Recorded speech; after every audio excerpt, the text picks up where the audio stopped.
Halo, analisis sampai kembali mengudara bersama gua Felix hari ini dan mungkin ini agak sedikit telat ya karena kan kita baru saja melihat hasil undian Champions League dan juga Europa League dan juga Conference League yang memang kontroversial karena Champions League sampai diulang. Kita bicara sebelum kita lihat hasil undiannya, kemarin ada beberapa kesalahan yang mungkin kalian udah pada tahu tapi gue bahas lagi. Jadi kesalahan pertama tuh terjadi pada saat MU dan Villarreal diundi lagi padahal mereka sudah pernah ketemu di grup, dan kalau sesuai peraturan UEFA nggak boleh tim yang pernah satu grup ketemu lagi kecuali kalau mereka misalkan udah masuk di babak perempat final. Lalu kemudian kasus yang kedua itu adalah ketika eh, harusnya tuh ATM bisa dapat lawan MU tapi MU tidak dimasukkan ke dalam pot pengundian sehingga dibiarin begitu aja, dan itu jadi kesalahan kedua yang memicu akhirnya terjadilah pertemuan awal PSG lawan MU yang mengagetkan orang. Em, itu kesalahan-kesalahannya, beberapa kesalahan-kesalahannya, dan kita nggak usah ngomong panjang soal itu mungkin lebih daripada keterlalurannya Arshavin dan juga Giorgio Marchetti, tapi ya kita nggak bisa menyalahkan. Untungnya juga pihak UEFA sudah mau melakukan pengundian ulang dan hasil resminya sudah kelihatan di sini. Kita hitung dari match yang paling besar, big match dulu, sampai yang paling B aja matchnya. Oke. Ada PSG lawan Madrid. Ini big match banget nih, pertarungan penguasa serakah antara Nasser Al-Khelaifi melawan Florentino Perez dengan skuad mewahnya. Walaupun Madrid sekarang udah nggak mewah-mewah banget sih. Lalu kemudian ada Inter Liverpool, pertarungan dua pelatih dengan sistem pressing yang berbeda, Simone Inzaghi dan Jurgen Klopp. Lalu kemudian ada uh, ATM sama MU. Ini pertarungan dua sisi pelatih yang juga berbeda secara taktikal. Yang satu adalah muridnya Marcelo Bielsa, yang satunya lagi adalah guru dari para pelatih terbaik Jerman. Jadi ini pertandingan perbandingan antara guru murid dari siapa dan guru dari siapa. Terus kemudian ada Sporting Man City. Ini bisa dibilang pertarungan ini tetap kelas A lah. Gue tetap menyebut pertarungannya pertarungan kelas A karena bisa dibilang Sporting sebagai klub penghasil bintang melawan Man City yang banyak meraup bintang. Lalu ada ini, kalau gue sebut adalah duel tawuran antar sekolah ya. Kenapa gue sebut tawuran antar sekolah? Karena dua tim ini adalah dua tim yang selalu menghasilkan pemain terbaik mereka setiap tahun dari akademinya masing-masing. Ada Benfica melawan Ajax. Lalu kemudian ada Chelsea Lille. Ini yang awalnya diundinya awal, hasil undian awal sebelum diulang ini ya tetap seperti ini, nggak berubah. Bisa bilang ini keberuntungan buat Chelsea, dan Chelsea sebagai runner up main lebih awal yang bisa dibilang berpotensi kemenangan bagi Chelsea. Lalu kemudian ada Villarreal lawan Juventus. Ini duel alot dari dua tim yang benar-benar lagi pesakitan musim ini. Padahal musim lalu mereka cukup impresif. Villarreal juara Europa League sampai bersama Unai Emery seperti biasa. Lalu kemudian Juventus dengan Pirlo-nya paling nggak bisa membawa dua gelar lah dengan gaya main yang berbeda. Lalu kemudian terakhir yang paling B aja sebenarnya tapi patut dinanti adalah derby Bundesliga atau derby Liga Serumpun, yaitu Salzburg dan Bayern. Kenapa gue sebut serumpun? Karena kalau kita tarik sejarahnya sedikit, Austria dan Jerman itu, Austria itu jajahan Jerman, bahasanya juga nggak begitu jauh dengan bahasa Jerman, makanya tuh gue sebut dengan nama derby Serumpun atau derby Bundesliga. Oke, kalau itu dari hasil undian UCL. Lalu kemudian di Liga Eropa yang paling ditunggu nanti adalah Barcelona melawan Napoli. Kita lihat ini dua tim yang sebenarnya performanya lagi kalau Barcelona adalah yang sudah kacau sejak awal musim, Napoli yang baru-baru ini lagi turun ya. Ya mungkin karena badai cedera juga. Lalu kemudian ada Porto Lazio. Ini Lazio harus waspada karena Porto punya pelatih yang legendnya mereka sendiri, yaitu Sergio Conceição.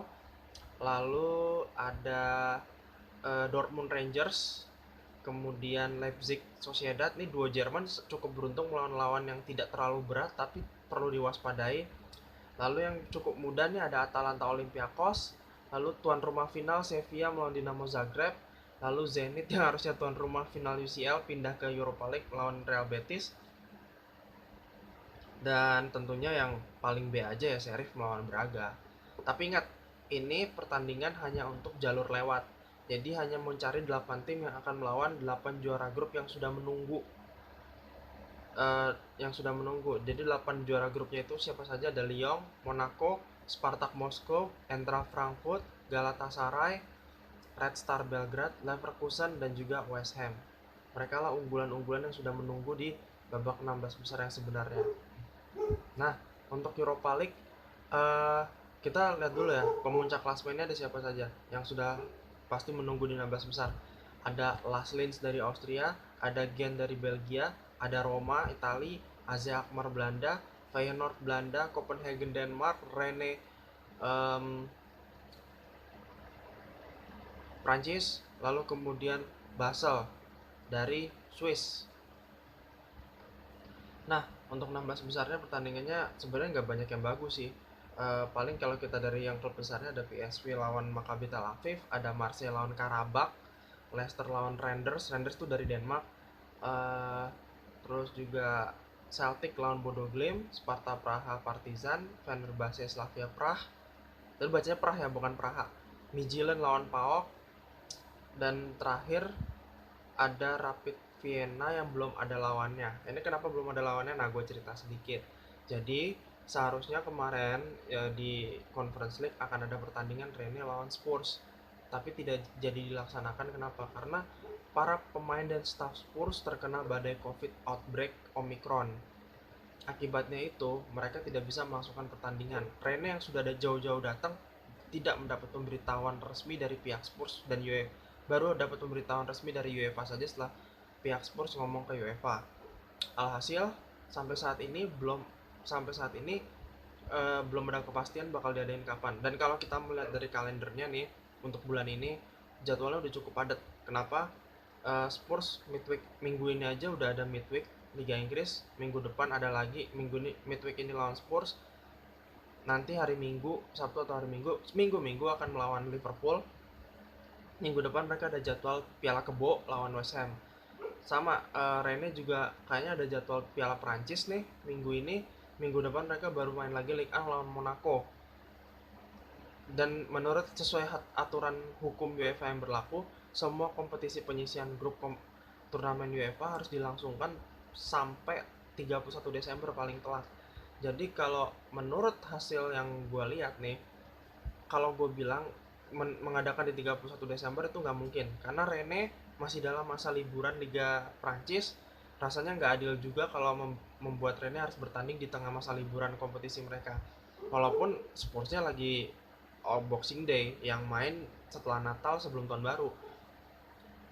Kalau menurut gua sih solusi terbaik adalah minggu depan di tanggal 22 atau 23, karena kebetulan kan Rennes Monaco sama Spurs West Ham itu kan masih bisa dimundur ya, masih bisa dimundur ke awal bulan depan tahun depan lah, awal tahun depan bulan depan masih bisa dimundur, masih bisa dicari jadwalnya, dan juga belum bisa ya, belum buru-buru untuk lanjut ke babak berikutnya buat Piala Kebo sama ya istilahnya baru awal paruh kedua juga untuk Liga Prancis. Jadi kalau menurut gue pribadi ya memang pilihan terbaik adalah memindahkan jadwal lokal mereka pada minggu depan tanggal 22 atau tanggal 23 untuk ditaruh slot buat Europa League Conference League.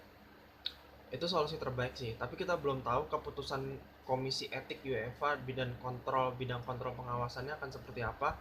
Apakah keputusan terbaiknya apa? Ada yang bilang Spurs harus di WO karena ketidaksanggupan menyelenggarakan turnamen, tapi buat gue juga nggak adil, karena buat Spurs ini juga udah ada penggugatan dari pihak VTC bahwa mereka pengen tetap Spurs sama Rennes main supaya kita bisa melihat hasil yang adil. Gue setuju. Jadi menurut gue lebih baik memang Spurs dan Rennes harus main, karena kalau Spurs dan Rennes nggak main dan Spurs di WO kan, dirasa itu nggak adil juga bagi pihak Spurs. Mereka juga sudah melangkah sejauh ini. Oke, untuk itu aja update dari undian 16 besar dan juga preliminary round untuk Europa League dan Conference League menuju ke 16 besarnya. Ya kita berharap tim-tim kalian bisa lolos, dan juga kita juga berharap Spurs dan Rennes bisa dapat kepastian di antara minggu ini atau minggu depan. Dan itu aja untuk kali ini. Next, gue belum tahu mau bahas apa kalau yang analisis santuy, tapi yang Konak udah gue bahas kemarin. Kita sampai jumpa di next video berikutnya. Oke, ciao.